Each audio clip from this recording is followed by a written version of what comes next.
हामीले चाहिँ धेरै प्रिमुलालाई योपालि एकदमै सानो पटमा लगाएको छौँ।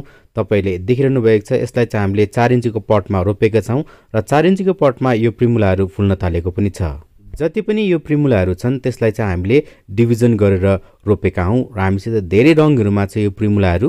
प्रिमुलालाई चाहिँ एकपल्ट किनेर ल्याएपछि चाहिँ यो प्लान्ट चाहिँ हतपत चाहिँ मर्दैन र यसको सिजन सकिएपछि चाहिँ यसको सबै पातहरू सुकेर जान्छ, तर जरा भने बसिरहेको हुन्छ। त्यसलाई चाहिँ वाटरिङ चाहिँ गर्नु हुँदैन, त्यति बेला रेस्टिङमा गएको हुन्छ। फेरि यसको नयाँ सिजन लागेर यसको नयाँ नयाँ पौलाहरू आउन थाल्छ, त्यति बेला चाहिँ हामीले यसलाई फारेर एउटै प्लान्टबाट धेरै प्लान्टहरू बनाउन सक्छौँ। केयर गर्नु एकदमै सजिलो छ। वेल ड्रेनिङ माटो मिश्रणमा रोप्नुपर्छ। 6 देखिको 8 इन्चको गमला चाहिँ ठिकै हुन्छ। यसलाई तपाईहरुले पिनाको पानी अथवा एनपीके को फर्टिलाइजर दिँदा हुन्छ। समय समयमा तपाईले नीम ओइल त्यस्तै प्रकारले फन्जिसाइडको स्प्रे गर्दा पनि हुन्छ। यसमा एकपल्ट फुल फुल्नु थालेपछि यसमा लगातार 1.5-2 महिनासम्म पनि फुल फुलिरहन्छ। तपाईहरुसित प्रिमुला छ कि छैन कमेन्ट गरेर